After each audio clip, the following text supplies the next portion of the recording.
Airlines have made headlines over the past few months for mistreating passengers. Today in Canada, the Supreme Court ruled about where another legal challenge can be heard. Joining me now from Halifax to discuss this case and passengers' rights in Canada is Gabor Lukács, passengers' rights advocate. Now, you were challenging Delta Airline about their practice of bumping obese passengers. Now, your thoughts on today's Supreme Court ruling? The challenge concerning bumping large passengers is a very important one because it relates to fundamental human rights, insofar as it affects passengers.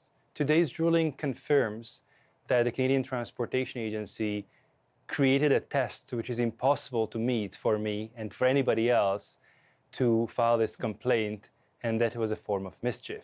You cannot formulate a legal test that nobody can meet and then say that we won't hear the complaint on that basis. The Supreme Court of Canada vindicated our public interest advocacy efforts and ordered the Canadian Transportation Agency to reconsider the matter. But there is a bill before the Senate now that's designed to better protect airline passengers. Now, will that bill help? The bill, which you're referring to, Bill C-49, contains no passenger Bill of Rights. Minister Garneau admitted to the Senate Transport Committee that the Bill of Rights is not in there. In fact, this bill contains provisions that seeks to shut the door to public interest advocacy of the type that I do in the face of the majority of the Supreme Court of Canada, which ruled that public interest advocacy is very important. So Bill C-49 is harmful for the public and will not protect the public at all. In fact, it will create, in some ways, worse situation than what is happening now. So let me go back to the case. So the airline bumped the obese passenger.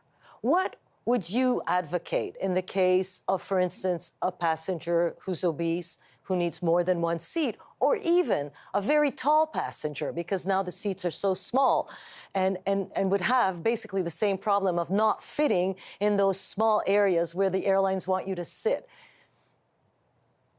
So this complaint was concerning a policy which called for bumping large passengers, not a specific passenger who was affected. This was part and parcel of the legal challenge.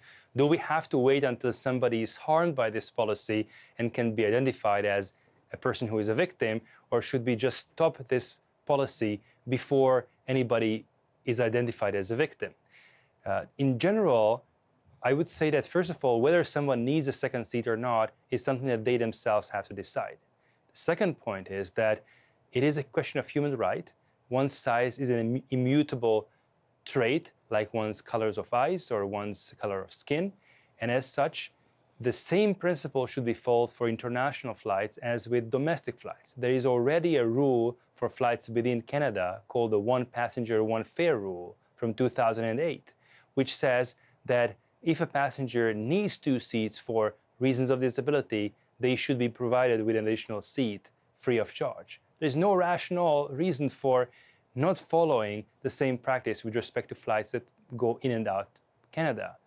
When we are talking about passengers who are tall, that is a good example to underline that we are not talking about people who make some kind of bad life choices, as some uneducated people may claim, but rather just the way God made those passengers. Some people are tall, some people have bigger girth. Those passengers should be provided with seats where they can reasonably seated and where they can actually put their feet and legs without being cramped. If the airline fails to do so, then effectively they breach the contract with the passenger to provide them with a seat. Thank you so much, Gabor Lukács. That was very interesting.